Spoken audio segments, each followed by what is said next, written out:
Harry Potter movie tie-in games. Love 'em or hate 'em, were they any good?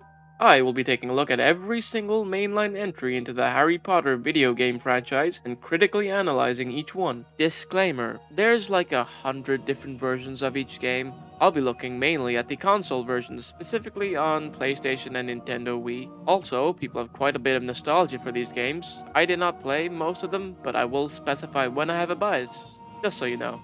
Oh, and I've never read the books. I've only seen the movies, that too quite a while ago, so make of that what you will. If you remember denoming, playing badminton, and some other third thing, you grew up playing Harry Potter and the Chamber of Secrets on PS2. This is the fan favorite, and I can see why. Never played this one as a kid, but I do quite like the second Harry Potter. The last charming one before they got all serious. The boy who has the mouth of Tobey Maguire returns to Hogwarts, as does his genuinely excellent voice acting. Wow, I've got to try this! I will be comparing this quite a bit to Sorcerer's Knee Philosopher's Stone on the PS2 because they are incredibly similar, but know that this game came out a year before. The game starts off out of nowhere, with Harry and Ron showing up to the Weasleys and the Tyrants.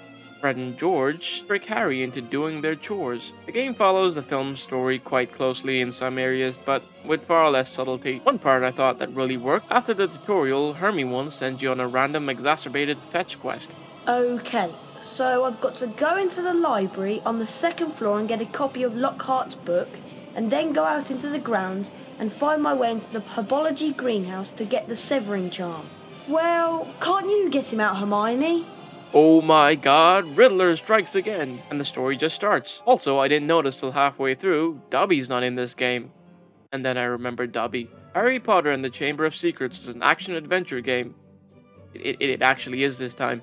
A lot of the mechanics return, like no dedicated jump button, but there is also much less platforming. Harry can equip up to 3 spells at a time to solve puzzles or rough up some Slytherins. There's a dedicated parry in this game. The duels end up being a back and forth, sorta like tennis. Enemies and bosses are much more varied this time around. Some bosses are repeated, but the game respects your time and gives them a smaller health pool. There's a day-night cycle. Harry spends the day exploring, going to class, and playing Quidditch, while at night he does story missions, sneaking around the halls. This Hogwarts feels lived in. NPCs talk to you, trade cards, and even react to when you flipendo them. There's a bunch of secret passages and optional challenges for you to do, as well as side quests that net you house points. Some small quality of life improvements, like how Harry's much less annoying. He just picks up beans without saying anything. When you collect a wizard card, it doesn't automatically take you to the menu. The health system has been fixed, which is absurd because this game came out before the bad one. The grand staircase acts as a level selector, each floor being a different class. Each lesson you learn a different spell in these challenge dungeons, which are actually fun to do. Then there's the Quidditch, which, oh my god, flying is somehow worse than the PS1 game. The camera autocorrects after every movement and is way too close to Harry. You also fly at a snail's pace, I guess, to make it mildly playable, but that does suck the fun out of it. The way Quidditch works is you build up speed by flying through these hoops. Get hit or miss a hoop, you lose speed. Go through enough consecutive hoops to build up a boost and catch the snitch. Thanks, I hate it. Moving on, at night, prefects roam the halls. Stealth is more or less the same as the future entry. Great in concept, but easy to cheese. This time, however, if you get caught, the prefects take away house points. So, if you care how well a fictional house does in its yearly pissing contest, you do stealth properly. Night is when most of the story missions take place. I did myself a disservice playing Chamber of Secrets after PS2 Sorcerer's Knee Philosopher's Stone, as many of the levels are copy and pasted. New environments are the Slytherin homeroom in the dungeon. This level has probably the best cutscene in gaming history. Anyway, Draco, I'd best be going. Going where? To the hospital wing. Yes, that's it, the hospital wing. I've got a stomachache and I need to get something for it. Then, of course, the highlight of the game, following the spiders. The forest is crawling with different types of spiders until you run into Granddaddy Spider Aragog. This is a pretty simple boss fight. Wait for it to attack and then hit its weak spot. Then there's the final Chamber of Secrets. No gauntlet of challenges this time, just a sick-ass dungeon where you're greeted with the Yensid. Finally, a pretty epic boss fight against the Basilisk. I find it hilarious that Tom Mulvolo Riddle just stands there as you run past him during the fight. To defeat the Basilisk, you guess it, wait for it to attack and then hit its weak spot. You use the Sword of Gryffindor to fire an uncontrollable beam, and that's it. Harry defeats Tom, Slytherin beats Gryffindor. So far, this has been the closest to being a game. I think it stands by itself as a competent and well-designed video game. There's so much that carried over to the first game, but they just don't seem comparable. This delivers on the experience of going to a living, breathing, magical school, while also remaining faithful enough to the source material and still being fun to play. Harry Potter and the Prisoner of the Autobahn. Considered the best movie in the franchise, but what does that mean for the game? Well, stop me if you've heard this one before. Harry Potter and the Prisoner of Azkaban is an action-adventure video game. You follow the heavyweight chess champion of the world as he explores dungeons, solves puzzles, and learns new spells. Unfortunately for this one, they were following the blueprints from Harry Potter and the Sorcerer's Knee Philosopher's Stone on PS2, it being the previous game released chronologically. A lot of old mechanics return, like no dedicated jump button. The day-night cycle returns along with the same loop of dungeons and story missions. The dungeons this time around are much longer and kinda tedious for reasons I will get into. As for the story, yeah, it's got one of those. The game starts off without any sort of prologue cutscene or storybook with Hermione yelling at you. Hogwarts is back and bigger than ever. Remember this staircase above the entrance? Well, it's got a corridor now. The grand staircase, common room, and dungeon more or less remain the same. With each new movie they had more to work off of. The Hogwarts grounds have been done up and made more hilly. They've also added a clock tower and covered bridge. Those Weasleys return with their shop, but it wasn't a problem as the game locks every optional door when you're free roaming to keep you on target. Your friends do the same. What are we doing hanging around here? There's beans to collect and wizard cards that don't really do anything. Okay, it's the same game, but with one major and groundbreaking change. PSI toy compatibility. Character selection. You can swap between Harry, Ron, and Hermione to solve puzzles. Now, you can take it two ways. On one hand, cool, I get to play as Ron and Hermione. What's my name, Rob? What's my name? On the other hand, it's a gimmick that just divides Harry's abilities into three separate characters and adds unnecessary steps to an otherwise simple and straightforward game. Harry can climb and jump good, Hermione can crawl and fit into small spaces, and Ron can use his Weasley eyes to spot fake walls. Each character does have a different selection of spells and items, like Hermione, who has the oddly specific Bring Dragon Statues to Life spell, and Ron, who can throw stink bombs. Because Circle is now reserved for swapping between characters, you can only equip 2 spells at a time. You'd be out in the woods and in need of a specific spell, only for the other character to be nowhere near you. The same problem occurs in the dungeons, which feel bloated as a result. They can also get you caught during stealth sections. Neat. Something good that I quite liked about the game was the overall presentation. They were going for a cartoony art style, which really works on this hardware. The entire budget must have went on these Sims-esque animations. The meat of the game is the class dungeons. You work together to solve puzzles, learn new spells, and use them on genuinely fun and interesting bosses. There's rays of light, boxes to push, and switches to hit. Not exactly groundbreaking stuff. There's one room with these grapple pads you have to navigate while a Dementor is chasing you like a survival horror game, but these bosses,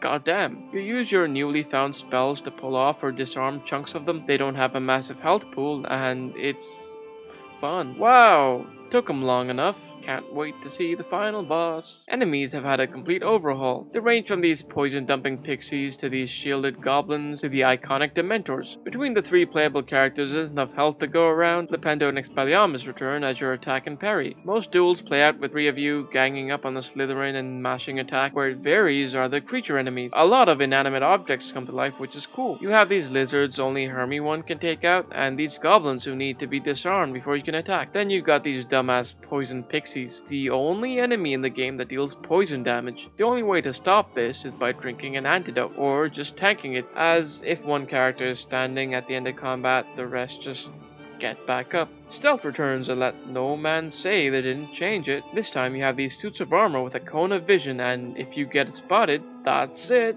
Instant game over, no leeway this time. Alongside that, they introduced trolls that can only be distracted by stink bombs, and that's all there is to it. What would a Harry Potter game be without Quidditch? This one. But you won't get off that easy. Flying returns in the form of Buckbeak.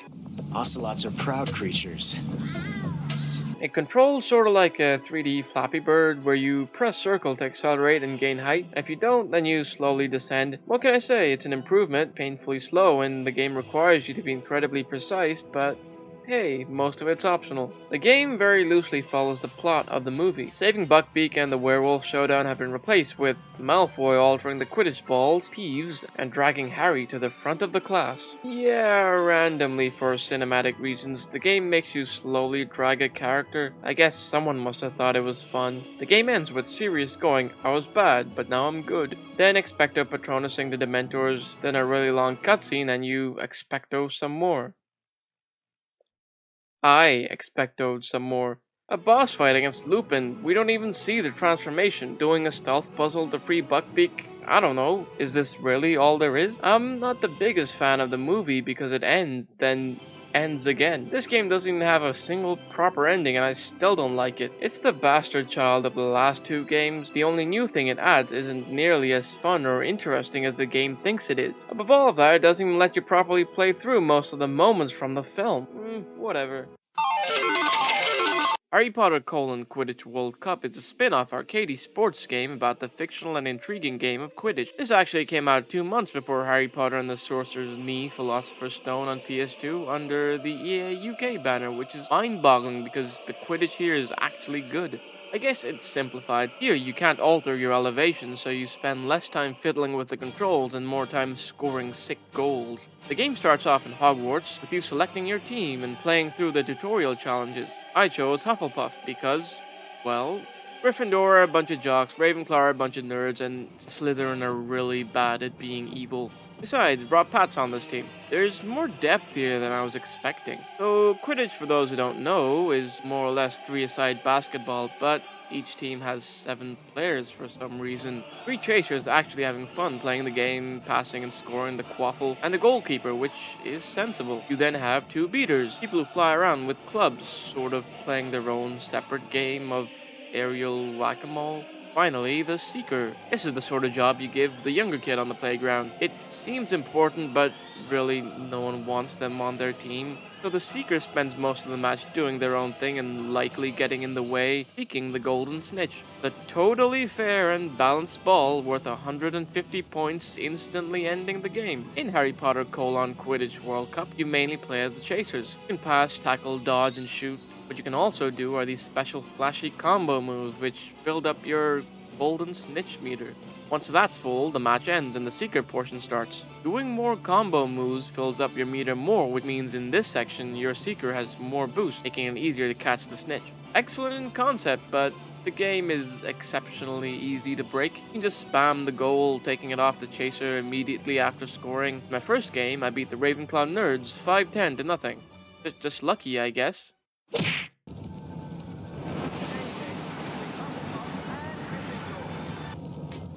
Tell me.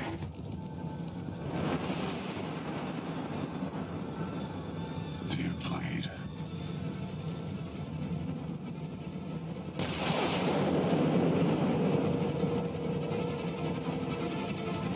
You will.